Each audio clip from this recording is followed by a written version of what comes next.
Tonight to be joined by a Halloween and spooky enthusiast, Dale Flink. Dale, thank you for joining us on KSL at night. Hey, thanks for having me, guys. And can you tell us, is there are there some spooky areas here in Utah that we should be aware of? Absolutely. Utah actually has quite the history of a lot of fun paranormal, if you will, and spooky things. I mean, we're also a hotbed for a lot of energy throughout the valley and along, the shelves and whatnot. Lots of energy rolls through here. And so to me, it's no surprise that we're just kind of this magnet for this stuff, Dale, what is it about humans? Why do we pursue this? Why do we hunt, especially this time of year?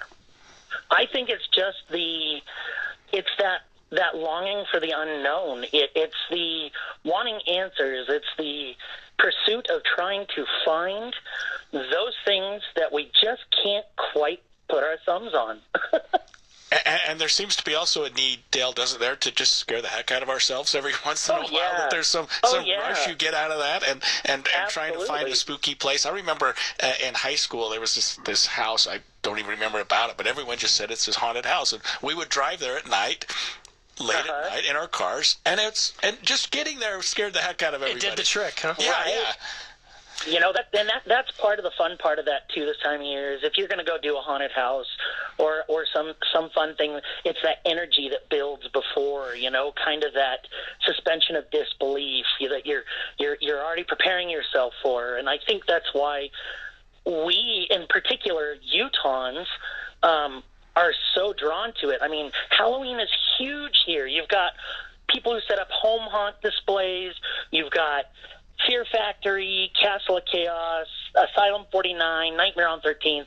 All those guys are phenomenal things. But if you really want to see some spooky stuff, we also have Skinwalker Ranch, and there's a lot of stuff if you really want to get into the UFOs and aliens of cow mutilations and all sorts of stuff like that. So there's a lot of stuff that'll send a shiver down your spine if you really kind of dig into it. Wait a minute, what's the deal with cow mutilations?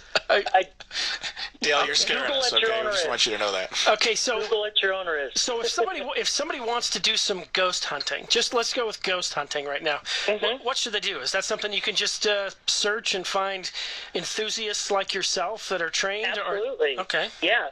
And so I've done ghost hunting. I've got a really good friend who actually also has a deal called Paranosis. His name is Vincent Lords. He's actually been on Ghost Hunters. Is that his real? That's not his real name. That can't be his real name. That's his name, Vincent Lords. Yeah. So he does ghost hunts frequently, and he does solitaire and things like that. Helper, Utah, ironically, is a hotbed for paranormal activity as well. So if you want to go do something fun and you want to go for a fun drive, go down to Helper and just kind of check it out and get kind of that creepy vibe. Who would have thought? I wouldn't have Carbon equated County.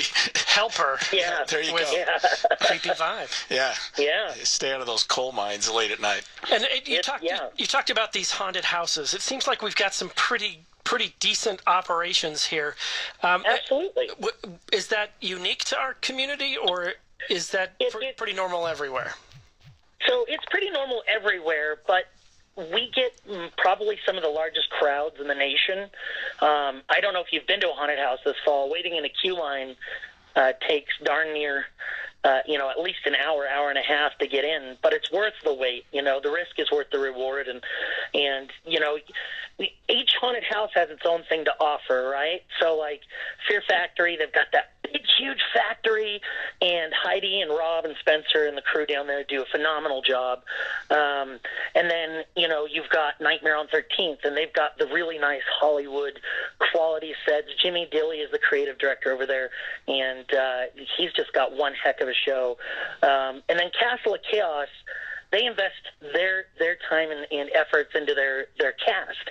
So instead of getting scared by, bunch of little kids, you're going to have more of adults and kind of more gory, kind of in your face type scares at Castle of Chaos. Asylum 49, they have that old hospital out there. Just lots of great shows. You've got the Haunted Circus down south. You've got I mean, we've got all sorts of stuff, and you really can't go wrong if you're really just looking for something fun and spooky. Those are really great, and if you dig on the internet, you can find coupons and whatnot to save a few bucks. But I've been in the haunted house industry for almost the last 14 years, and these people are all my family. So they're all great people. And Dale, it seems like part of the enjoyment of these haunted houses is, like you say, the line can be kind of long, but the people watching in the line can be just as fun. Oh yeah, as what you see when you walk inside there, right? Right, and it depends on which show you go to. Some of them have line entertainment. They'll have guys kind of come around and crack jokes and a little bit of comedic relief. But again, to kind of get that adrenaline rushing, if you will, before you go in. Well, I don't know. I'm not sure I'm motivated. I think I could do, like, go to some old building in Park City or up in Ogden or so. I think I could do that with a ghost hunter, but right. I'm not sure I can get into the haunted house thing. Right. It's not for everybody. Yeah.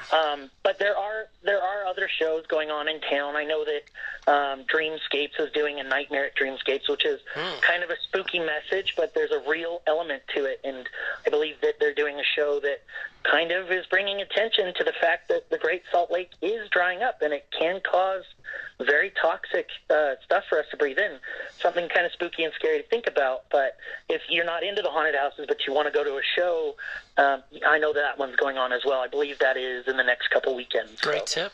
Dale, in the remaining 30 seconds, if you want to stay home this Halloween and watch something, what's a movie that can scare the daylights out of you? There's so many good movies.